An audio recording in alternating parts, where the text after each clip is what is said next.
महंत जी और वेश्या। एक समय श्री ठाकुर मंदिर के महंत, जो कि प्रभु के बहुत प्रिय भक्त भी थे, अपने कुछ शिष्यों को साथ लेकर दक्षिण में तीर्थ दर्शन करते हुए एक नगर में पहुँचे। संध्या का समय था। मार्ग में बहुत ही रमणीय उपवन देख महंत जी का मन हुआ यहीं कुछ देर विश्राम कर भोजन प्रसाद बनाकर हरि नाम संकीर्तन किया जाए। संयोग से वह स्थान एक वेश्या का था। वेश्या वहीं पास के भवन में रहती थी।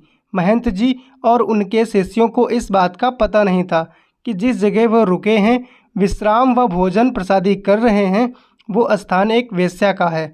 वेश्या भी दूर से अपने भवन से हरि भक्तों की क्रियाओं का आनंद ले रही थी। द्वार पर एक बहुत सुंदर सुंदर श्वेत वस्त्र धारण किए हुए अपने साथ अपने ठाकुर जी को भी लाए आज मानो संतों के प्रभाव मात्र से पाप आसक्त उस वेश्या के हृदय में भी प्रभु का प्रेम प्रस्फुटित हो रहा हो। स्वयं को बड़भागी जान उसने संतों को विघ्न ना हो ये जानकर अपने बारे में कुछ न बताकर दूर से ही अपने भवन से ठाकुर जी के दर्शनों का आनंद लेती रही। जब सभी संतों का भोजन प्रसाद व संकीर्तन समाप्त हुआ तो अंत में वह वेश्या ने एक थाल में बहुत सारी सुंदर मुद्राएं लेकर महंत जी के समक्ष प्रस्तुत हुई और महंत जी को प्रणाम किया व बताया कि यह स्थान मेरा ही है, मैं यहाँ की मालकिन हूँ। महंत जी को बड़ी प्रसन्नता हुई ये जानकर और आभार व्यक्त करते हुए उन्होंने भी कहा कि यह बहुत ही रमणीय स्थान है, हमारे ठाकुर जी को भी बड़ा पसंद आया है। ये स्थान संकीर्तन में भी बड़ा मन लगा। अब वेश्या ने वो स्वर्ण से भरा हुआ थाल महंत जी की सेवा में प्रस्तुत किया।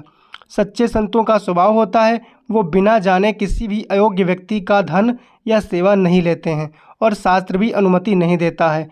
अतः महंत जी ने उस वेश्या से कहा, हम बिना जाने ये धन स्वीकार नहीं कर सकते, आपने किस तरह से ये धन अर्जित किया है। वेश्या ने भी द्वार पर आए संतों से झूठ न कहकर सारी बात सच सच बता दी। मैं एक वेश्या हूँ, समाज के आसक्त पुरुषों को रिझाती हूँ, उसी से मैंने ये धन अर्जित किया है। इतना कहकर वह महंत जी के चरणों में पूर्ण समर्पण करते हुए फूट फूट कर रोने लगी। वह महंत जी से श्री ठाकुर जी की भक्ति का दान देने का अनुग्रह करने लगी। महंत जी को भी दया आई उसके इस अनुग्रह पर, लेकिन वे बड़े धर्म संकट में पड़ गए। यदि वेश्या का धन स्वीकार किया तो धर्म की हानि होगी और यदि शरण में आए हुए को स्वीकारा नहीं, मार्ग नहीं दिखाया तो भी संत धर्म की हानि। अब महंत जी ने अपने ठाकुर जी का ध्यान किया और उन्हीं को साक्षी कर वेश्या के सामने शर्त रखी और कहा, हम तो ये धन स्वीकार नहीं कर सकते। यदि तुम हृदय से अपने इस बुरे कर्म को छोड़ना ही चाहती हो तो ऐसा करो, इस पाप कर्म से अर्जित की हुई सारी संपत्ति को तुरंत बेचकर जो धन आए उससे हमारे ठाकुर जी के लिए सुंदर सा मुकुट बनवाओ। यदि हमारे प्रभु वह मुकुट स्वीकार कर लेंगे तो समझ लेना उन्होंने तुम्हें माफ़ करके अपनी कृपा प्रदान की है। वैसा स्त्री का मन तो पहले ही निर्मल हो चुका था। महंत जी की आज्ञा सिरोधार्य कर तुरंत ही संपूर्ण संपत्ति बेचकर उसने ठाकुर जी के लिए 3 लाख रुपए का सुंदर मुकुट बनवाया। कुछ ही दिनों में उस स्त्री ने मुकुट बनवाकर अपने नगर से महंत जी के साथ ठाकुर जी मंदिर के लिए प्रस्थान किया। मंदिर पहुंचते ही जब यह बात समस्त ग्रामवासियों और मंदिर के पुजारियों को पता चली कि अब वैश्यावृत्ति के धन से अर्जित मुकुट ठाकुर जी धारण करेंगे तो सभी अपना अपना रोष व्यक्त करने लगे और महंत जी और उस स्त्री का मजाक उड़ाने लगे। महंत जी सिद्ध पुरुष थे और ठाकुर जी के सर्वविदित प्रेमी भक्त भी थे, तो किसी ने उनका विरोध करने की चेष्टा नहीं की। अब देखिए, जैसे ही वो स्त्री मंदिर में प्रवेश करने लगी, द्वार तक पहुंची ही थी कि पूर्व का पाप बीच में आ गया। स्त्री वहीं रजस्वला हो गई, माथा पीट लिया अपना, फूट फूट कर रोने लगी, मूर्छित होकर भूमि पे गिर पड़ी। हाय महादुख, संत की कृपा हुई, ठाकुर जी का अनुग्रह प्राप्त होने ही वाला था कि रजस्वला हो गई, मंदिर में जाने लायक ही न रही। सब लोग हंसी उड़ाने लगे, पुजारी भी महंत जी को कोसने लगे। अब महंत जी भी क्या करते, उन्होंने स्त्री के हाथ से मुकुट लेकर स्वयं ठाकुर जी के गर्भगृह प्रवेश कर श्री ठाकुर जी को मुकुट पहनाने लगे। इधर महंत जी बार बार मुकुट प्रभु के मस्तक पर धराए और ठाकुर जी धारण ही ना करें, मुकुट बार बार ठाकुर जी के मस्तक से गिर जाए। अब तो महंत जी भी निराश हो गए, सोचने लगे हमसे ही बहुत बड़ा अपराध हुआ है। शायद प्रभु ने उस स्त्री को स्वीकार नहीं किया, इसलिए ठाकुर जी मुकुट धारण नहीं कर रहे हैं।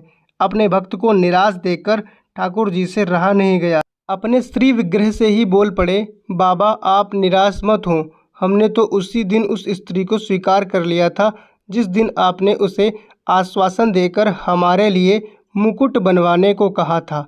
महंत जी ने कहा, प्रभु जब स्वीकार कर ही लिया है तो फिर उस बेचारी का लाया हुआ मुकुट धारण क्यों नहीं कर रहे हैं। ठाकुर बोले, मुकुट तो हम उस स्त्री के हाथ से धारण करेंगे, इतने प्रेम से लाई है तो पहनेंगे भी उसी के हाथ से। उसे तो तू बाहर ही छोड़ कर आ गया और खुद मुकुट पहना रहा है मुझको। महंत जी ने कहा, प्रभु जी वो रजस्वला है, वो मंदिर में नहीं प्रवेश कर सकती।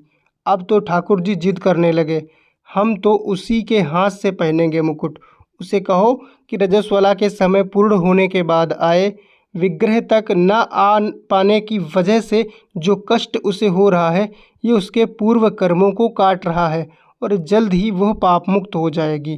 कुछ दिनों पश्चात उस स्त्री ने फिर से मंदिर की सीढ़ियों को छुआ और कुछ भी गलत नहीं हुआ। ठाकुर जी का श्री विग्रह बहुत बड़ा होने के कारण ऊपर चढ़कर मुकुट पहनाना पड़ता है। भक्त के अश्रु से प्रभु के संपूर्ण मुखार बिंदु का मानो अभिषेक हो गया हो। स्त्री के मुख से शब्द नहीं निकल रहे, नयन अविरल अश्रु बहा रहे हैं। अवर्णीय दशा है। आज ठाकुर जी ने उस प्रेम स्वरूप भेंट स्वीकार करने हेतु अपना मस्तक नीचे झुका दिया और मुकुट धारण कर उस स्त्री को वो पद प्रदान किया जिसके लिए बड़े बड़े देवता संत महात्मा हजारों वर्ष तप अनुष्ठान करते हैं पर उन महाप्रभु का अनुग्रह प्राप्त करने में असमर्थ रहते हैं। कोटि कोटि वंदन है ऐसे संत को जो उस अनअधिकारी महिला पुरुषों पर अनुग्रह कर श्री गोविंद के चरणों का अनुसरण करवाया। वास्तव में प्रभु का यही शाश्वत सत्य स्वरूप है। सिर्फ और सिर्फ प्रेम से ही रिझते हैं। लाख जतन कर लो, हजारों नियम कायदे बना लो, परंतु यदि भावपूर्ण भक्ति नहीं है तो सब व्यर्थ है। दीन दयाल करुणानिधान प्रभु तक जब किसी भक्त की करुणा पुकार पहुंचती है तो अपने आप को रोक नहीं पाते और दौड़े चले आते हैं निज भक्त के पास। प्रभु तो स्वयं प्रेम की डोरी में बंधने के लिए तत्पर रहते हैं, परंतु उन्हें निश्चल प्रेम में बांधने वाला कोई विरला ही होता है। हरे कृष्ण।